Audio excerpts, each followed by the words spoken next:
Bonjour mes petits loups, contente de vous retrouver. Aujourd'hui, nous allons continuer la réalisation de la Magic Bookshop. Rappelez-vous, nous avions fabriqué tous les petits objets et petits mobiliers. Nous passons aux armoires. Nous allons faire cette armoire. J'ai donc sorti tout mon matériel. On nous demande de mettre en premier les livres sur les étagères, mais cela me chagrine un petit peu. Lorsqu'on regarde le mode d'emploi en détail, on nous dit de poser la première étagère à 2 cm du sol, la suivante encore à 2 cm et après il devrait rester 2 cm. Sauf que moi, si je regarde ma planche, elle est beaucoup plus grande. J'ai donc choisi de poser mon étagère du bas à 2 cm de mes côtés. Je vais y positionner mes livres. Ensuite, je mettrai la suivante, j'y positionnerai mes livres et je n'aurai plus qu'à mettre ma façade sur le dessus. J'ai posé ma première étagère avec mes premiers livres. Je vais maintenant poser la seconde et j'y poserai, une fois que ce sera sec, mes livres à son tour. Mes livres de ma deuxième étagère sont collés. Je vais donc poser ma façade. Je ferai bien attention aux côtés du dessin et j'ai bien camouflé les attaches. Je laisse sécher avant de coller la deuxième façade ici.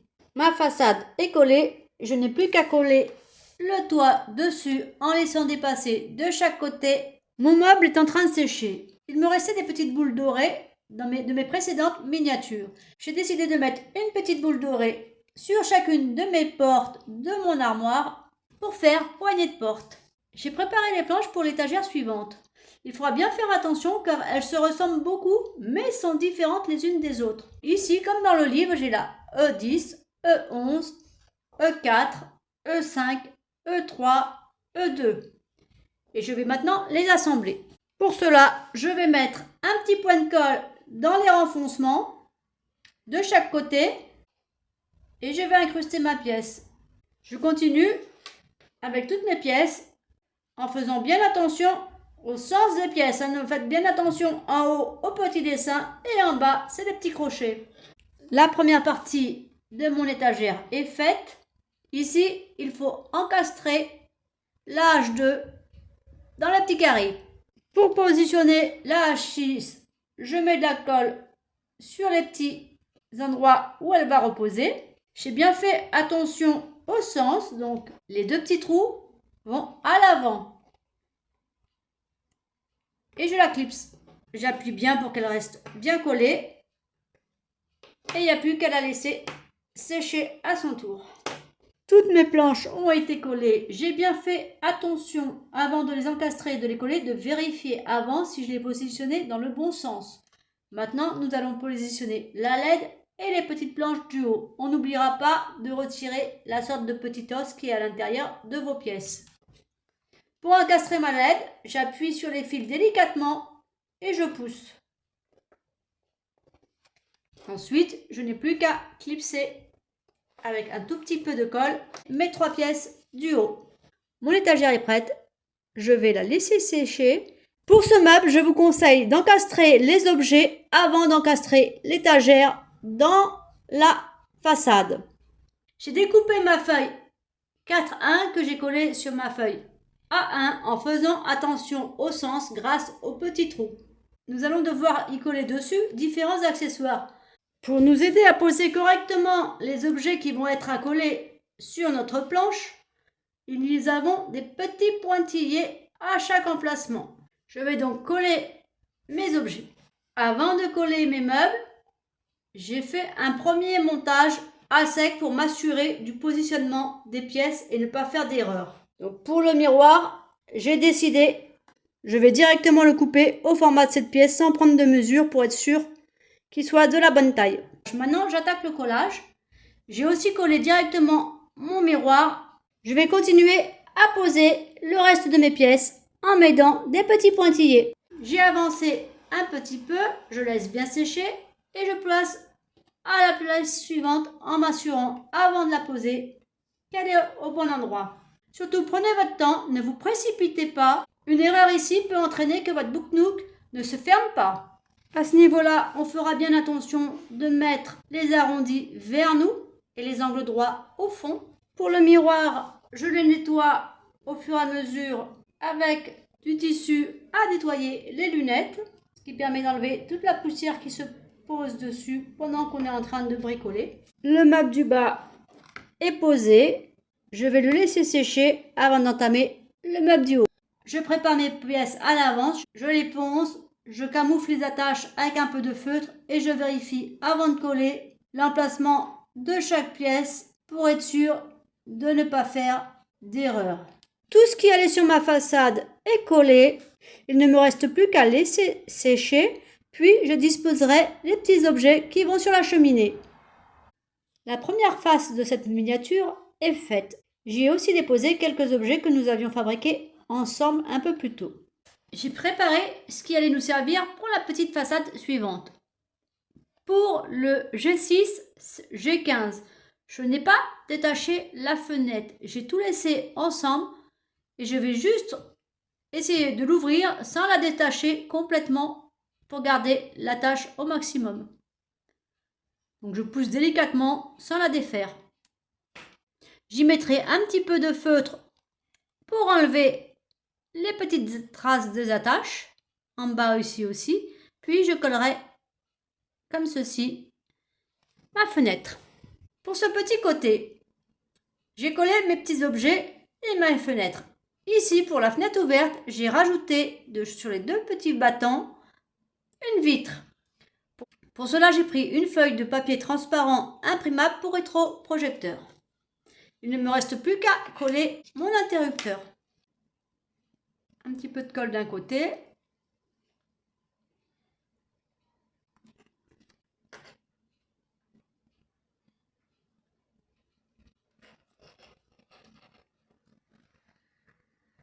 Mon interrupteur est collé. Je l'ai bien poussé au maximum.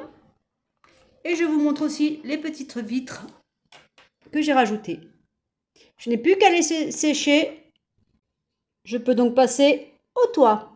J'ai aussi décidé de fermer mon toit à l'aide d'une feuille imprimable transparente pour rétroprojecteur. Donc, avant de la coller, je ferai bien attention au sens de mon toit. Les petites encoches. Mon toit va se trouver comme ceci dans ma miniature. Donc je colle bien en dessous. Je prépare ma lampe. Donc je passe mon fil de LED dans la grande perle. Alors attention, c'est très serré. Il faut y aller assez doucement. Ensuite, je passe mes deux fils dans la toute petite perle. Attention au sens de votre petite perle. Et je viens emboîter mon bois dessous. J'ai collé mon plafond. J'ai mis mes deux fils électriques dans une gaine rétractable noire pour la camoufler un petit peu. J'ai aussi fait ma façade que j'ai fermée aussi de la même façon que le plafond. Pour la façade, c'était du papier déjà prédécoupé. J'ai aussi fait le petit arche que j'ai directement posé sur le sol. Il n'y avait aucune difficulté. Et j'ai posé ma rambarde sur mon premier étage. Pour la rambarde, on fera bien attention au sens du dessin. Ici, c'est arrondi. Ici, c'est un petit carré. Donc, vous les mettez dans le sens que vous voulez, mais tous dans le même sens. Pour l'assemblage de la façade, rien de compliqué. Il suffit de clipser différents éléments aux endroits indiqués. Et en plus, nous avons des petits pointillés pour nous aider à positionner les objets correctement. J'ai mis mon balcon, j'ai mis mon sol. Lorsque j'ai enclenché mon meuble, je l'ai juste clipsé, mais j'ai pris soin de mettre les fils bien au fond et de les faire passer par le petit trou qui était ici avant de clipser. Ici, je vais recouper un tout petit peu parce que le papier dépasse un peu de mes pièces en bois sur les deux. Donc je vais retailler et enlever le surplus sur les deux avant de les positionner sur mon armoire. Donc ça c'est très simple, vous attendez bien que ce soit bien sec. Surtout que la colle soit bien sèche, sinon le papier va se déchirer. J'ai positionné les deux portes de meubles. On fera attention, là aussi il y a un sens, bien que ce soit très peu visible à l'œil nu, mais il y a un côté beaucoup plus droit que l'autre. J'ai commencé à mettre mes petits crochets pour tenir mes fils électriques. Ici, j'ai posé ma dernière LED. J'ai mis une gaine jaune pour camoufler un petit peu le rouge de mes fils.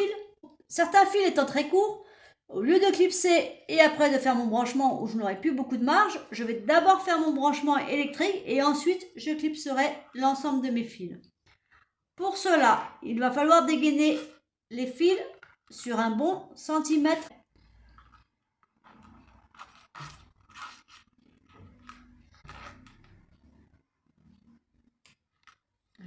Les fils n'étant pas de la même longueur, je décide de les couper tous à peu près de la même longueur pour me faciliter la tâche. Et je vais dégainer 1 cm de fil sur chaque fil. Pour dégainer mon fil, donc je tiens mon cutter bien à l'horizontale et j'enlève ma gaine, le fil reste.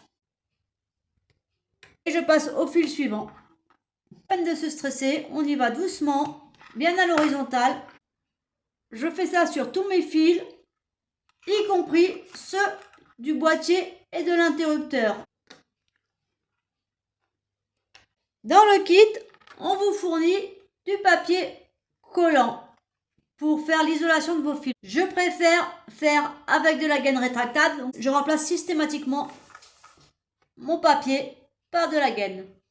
Tous mes fils blancs sont dégainés sur environ 1 cm. Je vais prendre les 3 fils blancs de mes LED et je vais enrouler ensemble les fils métalliques pour n'en faire plus qu'un. Une fois que c'est roulé, je prends ma gaine, j'ai pris une gaine très large, mes 3 fils dans la gaine pour les faire ressortir de l'autre côté. Une fois que mes fils blancs sont passés dans ma gaine, je prends mon fil blanc de l'interrupteur et je vais vriller tous les fils électriques ensemble. Une fois qu'ils sont bien vrillés, je replie mes fils électriques en deux et je les revrille. Ceci, c'est pour éviter les faux contacts. Une fois que tout est bien vrillé, je ramène ma gaine sur mes fils et j'essaie de la passer un petit peu au centre. J'ai fait la même chose avec mes fils rouges. Avant de rétracter ma gaine, je vérifie que mes 3 LED s'allument. Elles s'allument bien, je peux rétracter ma gaine. Pour cela, un briquet, un petit coup de flamme. Je fais la même chose avec mes fils rouges et gris. Je les vrille ensemble. Une fois qu'ils sont bien vrillés, je replie mes fils électriques en deux et je revrille. Une fois qu'ils sont bien vrillés, je ramène ma gaine, je rallume, je vérifie que les 3 manettes sont allumées, qu'il n'y a pas de faux contact. Je rétracte ma deuxième gaine. Je peux éteindre, mon électricité est faite. Je peux maintenant fixer mon dernier écran.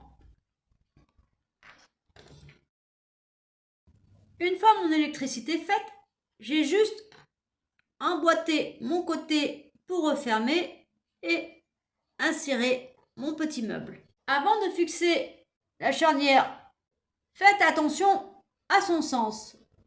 Ici, elle se ferme complètement. Ici, elle ne se ferme plus. Donc faites bien attention dans quel sens vous devez la fermer après.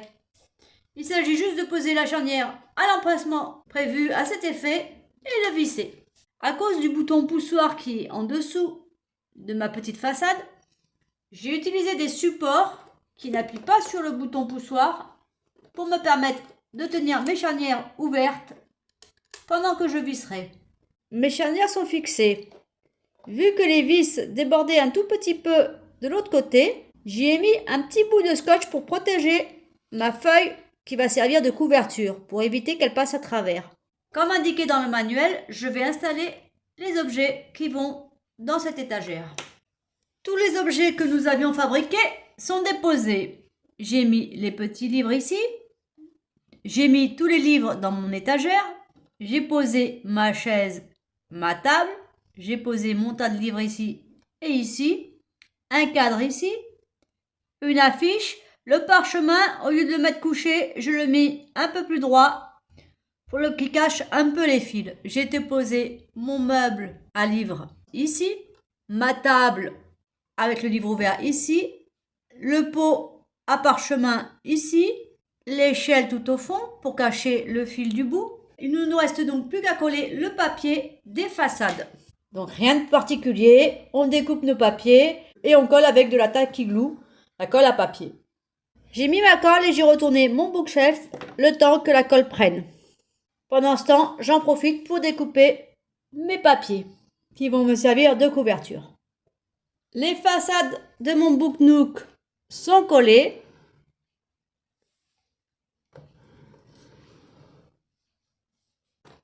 Je vous le montre ouvert. Notre Magic Book Shop est terminé. Si ces vidéos tuto vous ont plu et vous ont aidé à réaliser la vôtre, un petit pouce et un petit commentaire pour me le faire savoir et ça me fera plaisir. Un petit booster pour m'aider à évoluer dans YouTube. Et n'oubliez pas de vous abonner pour ne pas rater mes prochaines vidéos. Je vous souhaite une très bonne journée. Prenez soin de vous mes petits bricoleurs et à très bientôt. Bye bye.